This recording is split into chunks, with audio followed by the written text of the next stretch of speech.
You know, if you've ever managed a warehouse, that quote probably hits a little too close to home. You spend weeks, maybe even months, on some huge optimization project. Everything's running like a finely tuned machine, and then you turn your back for, what, a month? And it's like it never even happened. You are definitely not alone in that frustration. But what if that drift wasn't just a sign of failure? What if it's a natural force you could actually learn to work with? Well, in this explainer, we're going to break down how to stop fighting that chaotic current and instead build a culture that makes your warehouse smarter and more efficient every single day. Okay, let's dive right in. To beat the enemy, you gotta understand it, right? This drift into chaos, it isn't a fluke. It's pretty much the default setting for any complex system. Think of it as entropy, but for your picking aisles. It's just the natural tendency for order to unwind itself. And you've seen this happen, I'm sure. It starts small, doesn't it? One employee skips a single step in the SOP because they're in a hurry. Then another one does it. And before you know it, that brilliant new process you spent weeks rolling out is just gone. A distant memory. Your supervisors? Yeah, instead of leading and improving, they're right back to playing whack-a-mole with daily problems. And why? Because all those big project wins were never really anchored into a daily routine. So how in the world do you fight back against a natural force like that?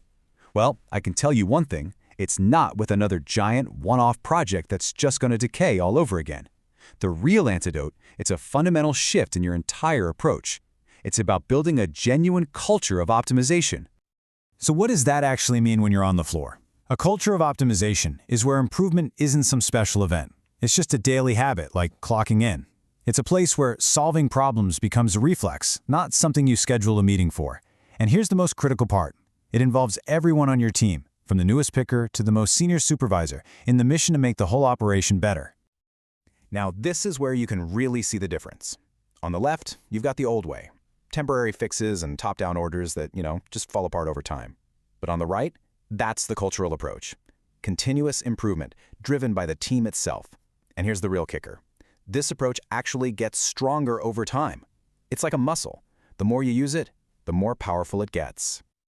Okay, that all sounds great in theory, but how do you make it a reality, on a Tuesday morning when things are absolutely crazy? It all comes down to building the right habits, and that starts with a few simple, really powerful tools you can put in place right away.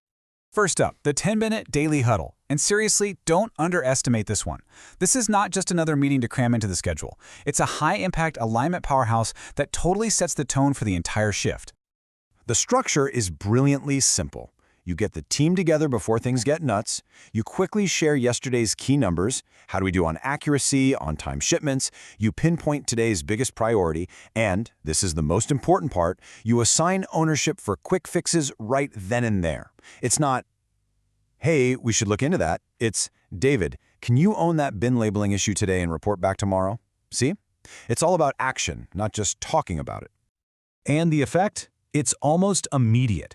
Your team feels informed about what actually matters, they feel accountable for the results, and, most importantly, they become active participants in solving problems, not just people who are there to execute tasks. All right, our second tool plugs right into the first one, the visual KPI board. Because if you're going to talk about the numbers in the huddle, you have to make those numbers visible to everyone all day long. And look, this shows you just how simple it can be. You do not need some fancy, expensive data dashboard. A whiteboard with some simple charts works perfectly. The color coding tells the story in a split second. Green is good, red is a problem we need to talk about. Anyone walking by this board knows instantly that we're crushing accuracy and shipping, but we have to address that safety incident. So the whole point is this. Transparency creates ownership.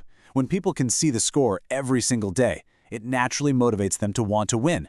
It keeps everyone laser-focused on that handful of metrics that truly drive the business forward. So now you've got a daily rhythm and a visible scoreboard. It's time for the third piece of the puzzle, empowering your team.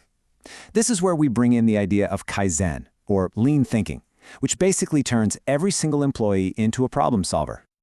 You may have heard this word, Kaizen. It's a Japanese philosophy, and it literally means change for the better.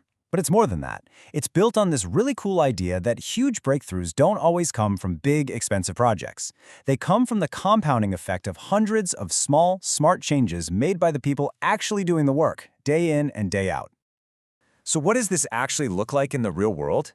It's an employee suggesting they move a packing station 2 feet to the left, which saves 5 seconds per order. I know, that doesn't sound like much, right? But let's do the math. 5 seconds an order times 1,000 orders a day, you've just saved over 80 minutes of labor every single day from one tiny little idea. That's the power of Kaizen. And this is your ultimate weapon against that drift into chaos. By empowering your staff to make these small, continuous improvements, you create a warehouse that is constantly evolving and adapting. It doesn't stagnate, it just keeps getting smarter. Okay, so you've got the tools to fight back. You understand the mindset, but where do you actually begin? Let's bring this all together and figure out your first move. Look, if you remember nothing else from this, please remember these 4 things. 1. A strong daily culture will always be a spectacular one-time project. 2. Focus on those tiny daily habits. They compound into massive results over time. 3. Make performance visible to everyone, and you'll create real accountability. And 4. Lasting change doesn't come from a manager's memo. It comes from engaging every single person on your team. So I'll leave you with a challenge, a little bit of homework. Go back to your team and don't ask for some grand strategic plan. Just ask this one simple question. What is the one small thing we could do tomorrow to make our work just a little bit easier or a little bit better? Start there, because that's the first step toward building a true culture of optimization.